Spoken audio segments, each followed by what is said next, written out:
So we have some of you who would like to have instruction on how to do a mass invoice instead of posting daily or individual invoices.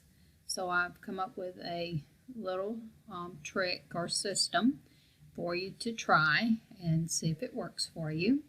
And this would require that you not have the ship to information. So if you need to know where things are shipped to for tax purposes or for other reports, this won't work for you. But if you don't need that, then you can use this option. Or if you don't have tax or everything is taxed at the same rate, you can use this system. If you have other items, if things are taxed at different rates, you may find out that it takes more time to do it this way. You'll need to separate those, and you just need to use your own best judgment when you're doing this. I'm just showing you how to get it in there. I'm not telling you which way is the best way.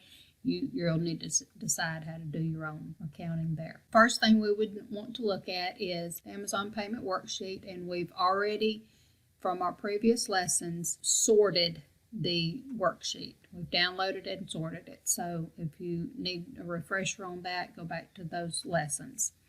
We are going to use this last date of the payment statement for the date of your invoice. And you can see this is an old one, but it's easy to use. So we're going to just use it. And then we're going to put in Amazon here.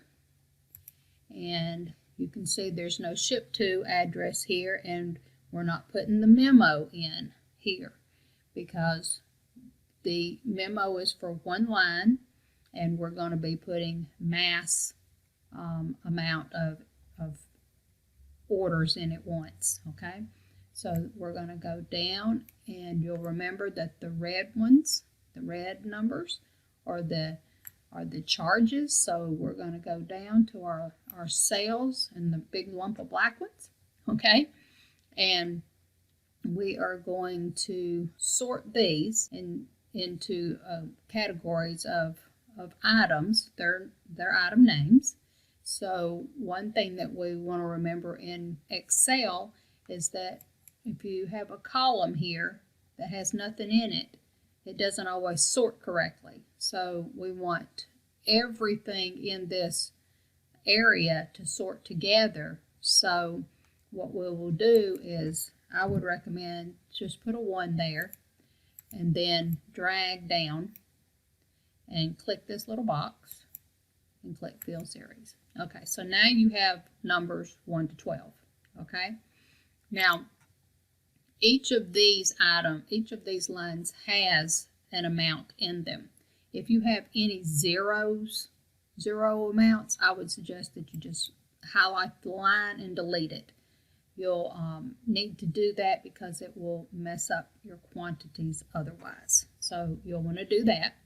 And next thing you'll do is sort by items. So we'll highlight our items, and it's easier to see this if we open a big window.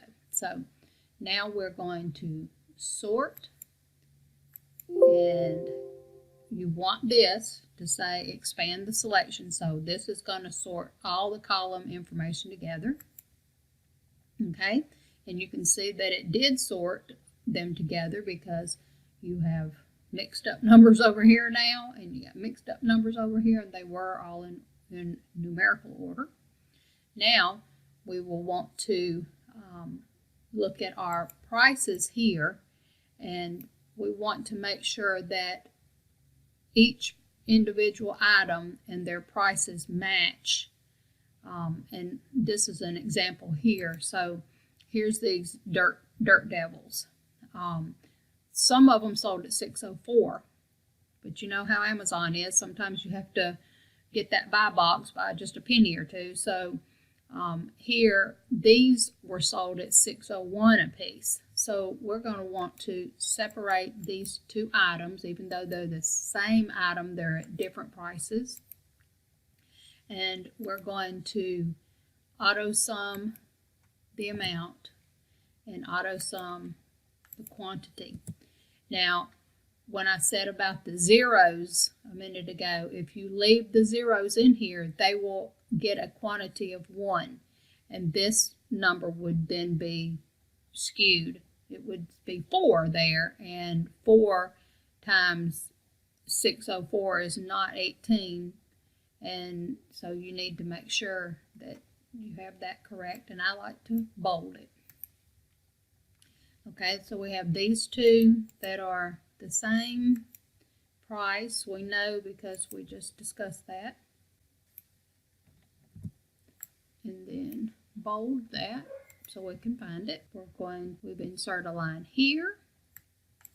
We'll insert a line here and enter, auto sum, enter, highlight it, and bold. Okay, so now you have your items that are going to go on your invoice. So you're going to actually have 1, 2, 3, 4, 5, 6 items instead of all of these individual invoices. You'll have them all on one invoice. Now, I like to total so I can know what the invoice total should be and check myself. So that's equal, and then highlight that, plus. I'm just clicking there in case you're not super familiar with Excel. So there you go, and then you can see the formula. So my total should be $164.45 when we make the invoice. So we're going to go put that in here and let's see what we get. So the first one is a quantity of 3, and the item is dirt payable. Okay, and we know that I've sold out of these. I do not plan to restock them. So there you go. There's 3 of them at $18.12, and so that checks out. So we'll do our next one, 3. These 3 sold for $6.01 a piece, not $6.10. I put $6.10, so that's a good way to check yourself. So now $18.03, that's good. 1, and there's $29.90, that's good. And then we've got 2. Okay, and then we had 1 more. We had 1. Okay, and we sold it for $11.78. Okay, so 3. Okay, so 3 of them is $44.82, and our balance was $164.45. The invoice comes up correctly. So whenever you are doing the payment statement and you're posting the payments, you're only going to have one item that's going to be due when you're doing the customer receive payments area, instead of picking all of these invoices individually.